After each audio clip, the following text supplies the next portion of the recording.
Tiens, vous êtes là? Eh bien ça tombe bien, parce qu'aujourd'hui je vous propose une balade dans une vallée paradoxale, la vallée du Costour. Cette vallée est enclavée dans une urbanisation galopante entre le Foudvan de la commune de Guipava et du Costour de la commune de Quérion, non loin de Brest. Elle est exceptionnelle sur plusieurs points de vue. Un point de vue historique et un point de vue écologique. Je vous invite donc à venir la découvrir avec moi.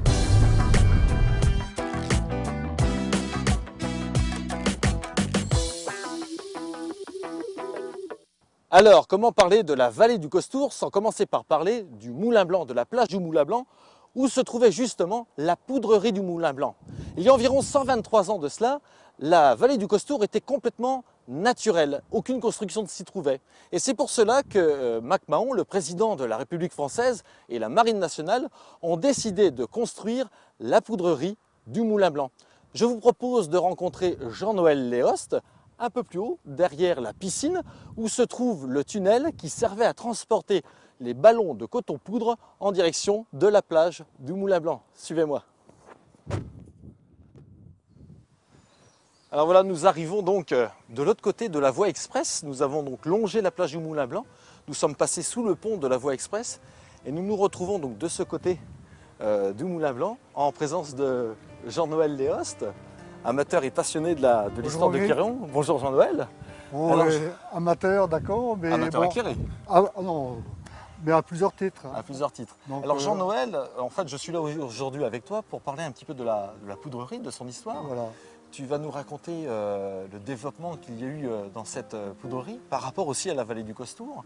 On peut descendre si tu veux voir le tunnel. Auparavant, je voudrais quand même te dire que c'est à plusieurs titres. À plusieurs titres. Bon. D'abord, j'ai donc mes deux grands-mères qui ont travaillé à la poudrerie et mon grand-père. Oui. Et ensuite, personnellement, j'ai des souvenirs parce que j'y ai joué donc, dans cette poudrerie. Tu as joué quand tu étais enfant? En présent, voilà. Alors tu m'as dit aussi que ce chemin sur lequel on se trouve, Ce chemin, c'est un chemin historique, hein, même s'il a été coupé là maintenant. on le voit sur la carte postale. Voilà, on le voit sur la carte postale. Donc il menait au Rodi. La gare du Rodi, qui se trouve donc un peu plus haut là, en direction de Brest. Voilà. Donc c'est très important de le mentionner parce qu'en fait, un des choix de la poudrerie, c'était aussi, et de l'érection de la commune, c'était la venue du chemin de fer. Le chemin de fer qui était donc qui est juste là. Un emplacement stratégique, on va dire. Et on va passer dessous. On va passer dessous. Et bien, je te propose de descendre. Voilà, Nous descendons. On y va.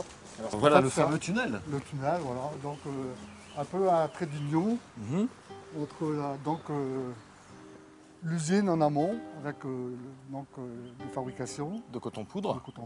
C'est ce qu'on appelait le fulmi-coton, la poudre B. La si poudre les informations sont bonnes.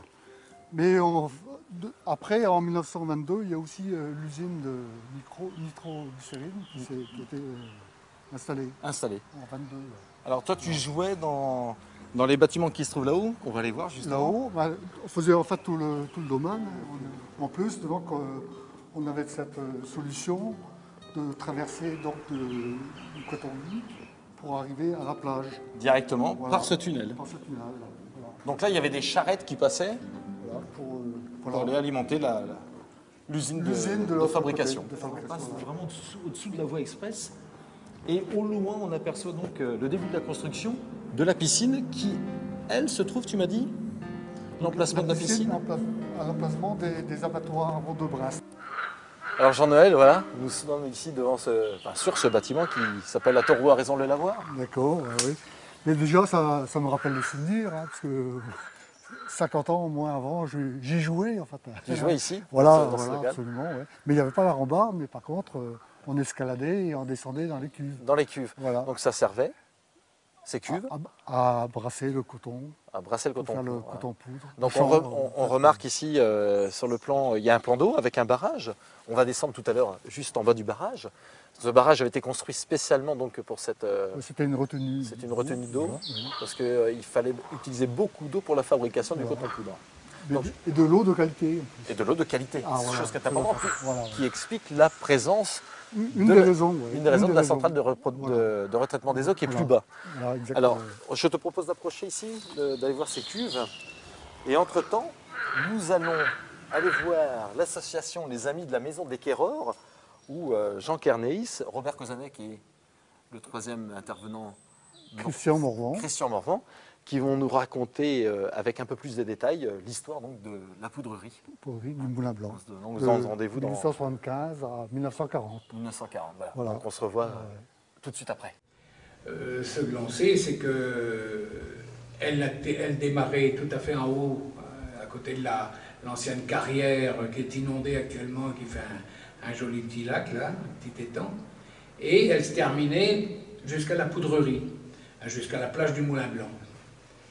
La poudrerie dont il reste encore quelques vestiges, en particulier sous la 4 voies, il y a le souterrain qui permettait le passage des chariots pour charger les bateaux de la poudre et charger et approvisionner aussi en coton-poudre l'usine qui était au-delà de la voie ferrée. Voilà. Et c'est à peu près tous les vestiges qui restent de la poudrerie sur Quéruon.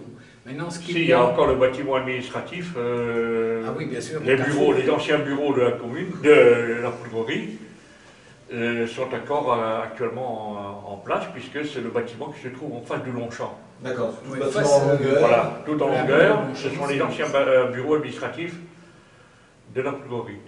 Il y avait encore aussi la maison de garde, mais qui a été démolie il y a quelques années. Et la maison qui est plus haute, l'espèce de manoir. Et oui, la maison qui est au-dessus, c'était l'ancienne maison du directeur.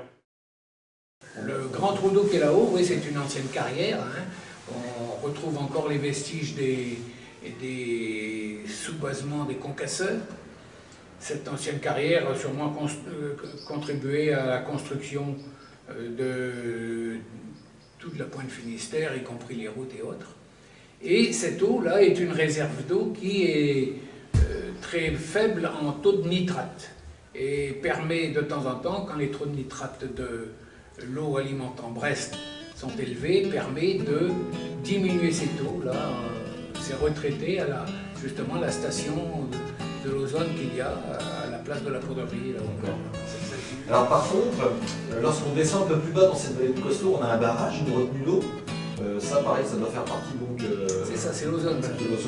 C'est là qu'est traitée justement l'eau de ce bassin pour réinjecter dans le circuit de Brest. Remercions les amis de la Maison des Quérors et retournons rejoindre Jean-Noël Lénéost à l'atelier Pile en apportant une petite précision sur cette poudrerie. En fait, à cet endroit était produit donc le coton B ou fulmi-coton.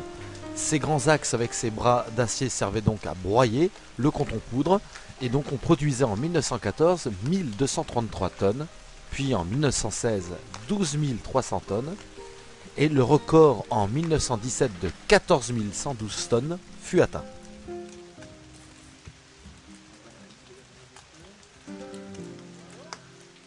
Jean-Noël, donc on a vu les précisions des amis de la Maison des Quérors. Donc tu tenais à remercier Raymond Cattel, qui est en fait la plume éclairée et l'historien qui a su faire toute l'histoire du Moulin Blanc. Du Moulin Blanc. Donc Voilà. il a édité un livre. Le troisième livre de la Maison des Quérors, en fait, qui retrace toute l'histoire et notamment le Moulin Blanc. Le Moulin Blanc. Voilà. Donc là ici on se trouve donc sur ce barrage qui servait donc de retenue d'eau pour cette poudrerie qu'on a vue là tout de suite, enfin qu'on a vu tout à l'heure. Et donc cette eau redescend Au Coatanguy, en fait. au Coatanguy, Voilà. c'est donc la station de retraitement des eaux. Voilà. Et eh bien écoute, moi je vais te laisser ici, sur ce barrage, continue ta D'accord. promenade. Moi je vais continuer un peu plus haut. Ouais, bonne balade. Voilà, je vais Bonne rencontrer balade. Michel Minor, Ah, un bah, spécialiste d'accord, ouais, des ouais. carrières, D'accord. et Ryan Wakefield, un amateur éclairé d'origine anglaise, qui va nous faire découvrir la faune et la flore de la vallée du Costour. Jean-Noël, je tenais quand même à te remercier énormément pour toutes ces informations et surtout cette visite de la vallée du Costour. Bonne continuation. Ouais. Merci Jean-Noël. Voilà, au revoir. Donc, Et nous Kenavo, allons- alors. Kenavo Arvéchal, Arvéchal. et nous on va rejoindre donc Michel Minor, donc spécialiste des carrières, qui nous attend un peu plus haut au niveau de la carrière de la vallée du Costour. On y va. Alors ici, nous sommes sur le palier supérieur de cette carrière qui apparemment est énorme. Elle fait au moins 40 à 50 mètres de profondeur. Le premier palier ici fait environ 10 à 12 mètres. On retrouve sur le dessus 2,50 mètres de ce qu'on appelle la découverte, hein, qui est un mélange de terre et de décomposition de roches. Et en dessous, on retrouve la première couche du gneiss. On remarque que c'est extrêmement fissuré, c'est-à-dire qu'il y a une abondance de joints naturels qui sont légèrement inclinés, qui se recoupent à angle aigu.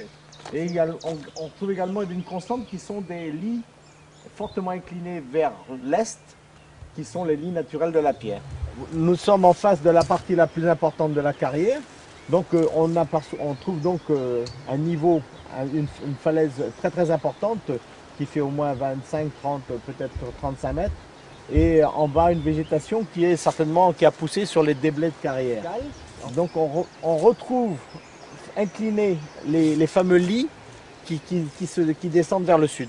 On ne voit pas de traces de foration, de tir de mine, parce que sans doute que la roche étant tellement fissurée, lorsqu'il tirait, les trous de mine étaient emportés, tous les pierres, à cause des joints naturels nombreux, la pierre tombait toute seule.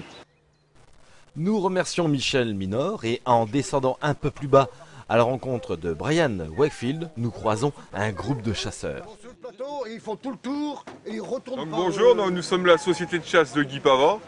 Donc aujourd'hui nous faisons une battue au renard donc, pour réguler en fait cette espèce sur la vallée du Costour.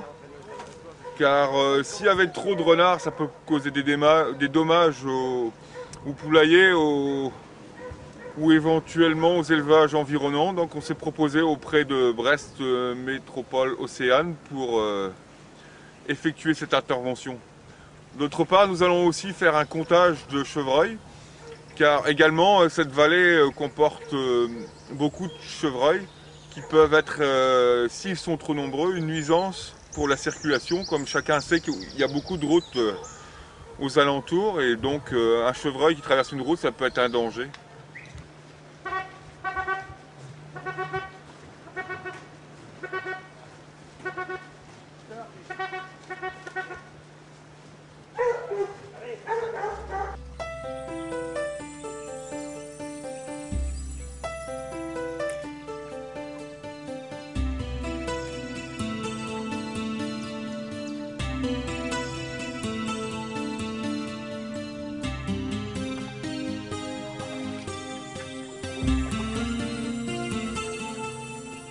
Ah, cher Brian, merci d'être venu. C'est rapide. Si, dans le fond de l'étang, l'eau commence à être envahie par la végétation. On a deux touffes de lèche, Carex paniculata, suivi par le pansacre, qui a envahi pratiquement tout le fond du vallon. Cette partie de l'étang va finir par être complètement boisée. On voit actuellement un stade de l'évolution de l'étang.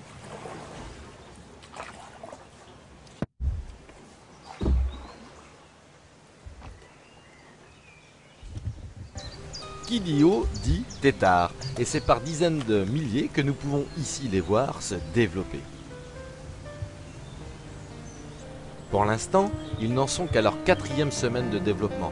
Il faudra encore attendre 8 semaines pour voir les grenouilles sortir de l'étang, et elles ne mesureront qu'à peine 2 cm.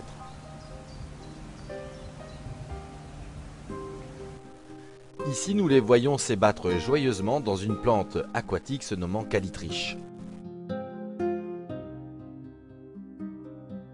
Brian me fait descendre un peu plus bas dans la vallée pour me faire découvrir un parterre de cressons dorés. Il faut m'avancer dedans parce que je risque de perdre une botte. J'ai pas envie de rentrer pieds nus. Alors qu'est-ce que c'est que ces plantes que l'on voit là qui jonchent le sol là? C'est le cresson doré, qui est une plante vraiment typique des fonds de vallon. Elle pousse très souvent sous des aulnes. Et ce n'est pas la seule plante qui est caractéristique d'un milieu pareil. Toutes ces plantes sont des plantes qui soient nitrophiles, c'est-à-dire ont besoin d'azote, ou qui tolèrent bien les sols enrichis. Bon allez, on continue la petite balade alors. Oui. Ici, on a le Mélempire des Prés. Le nom est assez curieux parce que le Mélempire des Prés, on ne le trouve pas dans les prairies, mais dans les forêts.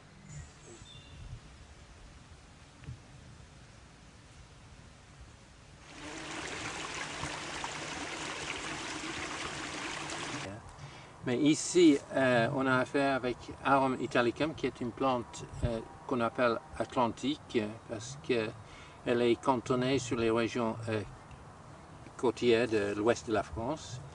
Elle a trouvé une astuce intéressante pour se faire polliniser. La spatule ici sent la chair pourrie. C'est une très mauvaise odeur et ça attire des petits insectes qui tombent dans un piège. Vous voyez, toutes les plantes qui sont prisonnières, tous les insectes qui sont pris dans le piège, je les lâche. Et vous voyez, les insectes ne peuvent pas s'échapper parce que ils sont tenus prisonniers. Avec ses poils. Par ses poils, jusqu'à la plante meurt, la fleur meurt, et c'est à partir de ce moment-là que les insectes peuvent s'échapper. Oui, dans les fonds de vallons dans la région, il y a une plante qui est vraiment très fréquente, c'est l'ail des ours. Et quand on la froisse, on le reconnaît tout de suite par son odeur. Si on l'écrase et on le sent, ça sent l'ail. Nous remercions Brian Wakefield pour ses précieuses indications et avant de nous quitter, je vous propose un florilège d'images sur les animaux qui habitent dans la vallée du Costour.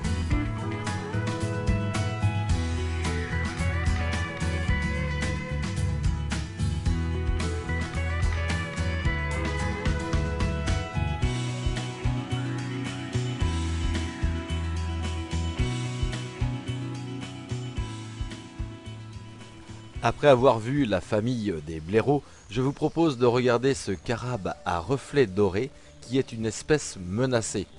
Ici, il essaye de manger beaucoup plus gros que lui puisque c'est un escargot.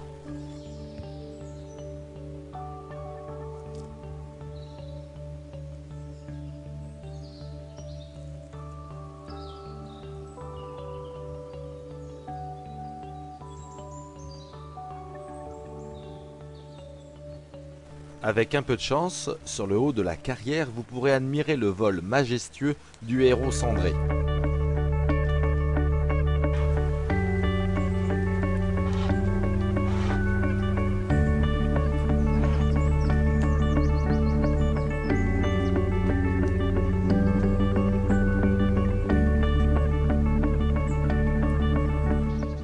Moins rare et plus commune, la mésange bleue.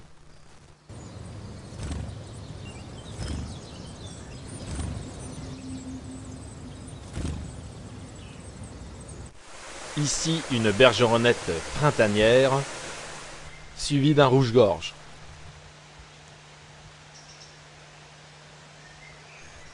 Et là, un couple de geais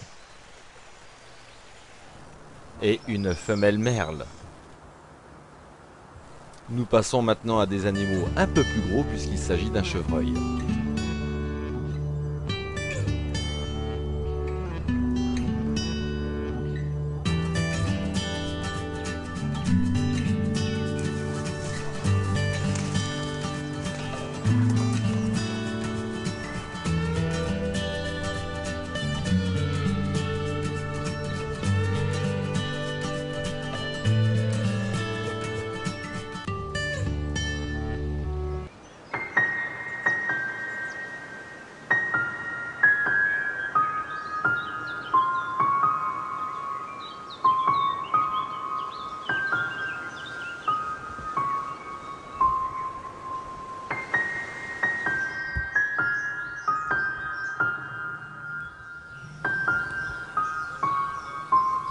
Dans cette vallée, il y a environ une dizaine de chevreuils et chevriards.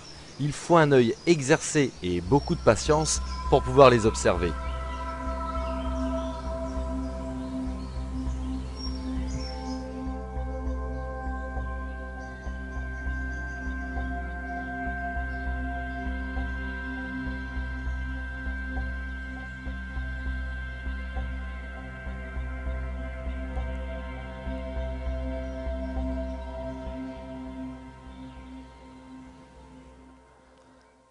Voilà, je vous remercie d'être venu avec moi dans cette balade de la vallée du Costour. J'espère que cela vous donnera envie de découvrir cette vallée et surtout de la respecter, elle, et ces animaux qui y vivent. Nous sommes ici donc sur l'endroit de la carrière de la vallée du Costour et on voit que la nature y a repris ses droits. J'espère que nos élus sauront préserver ces 39 hectares d'écrins de verdure qui se trouvent donc entre Quéruon et Guipava. Je vous souhaite une très bonne balade et vous donne rendez-vous pour une prochaine fois. Au revoir.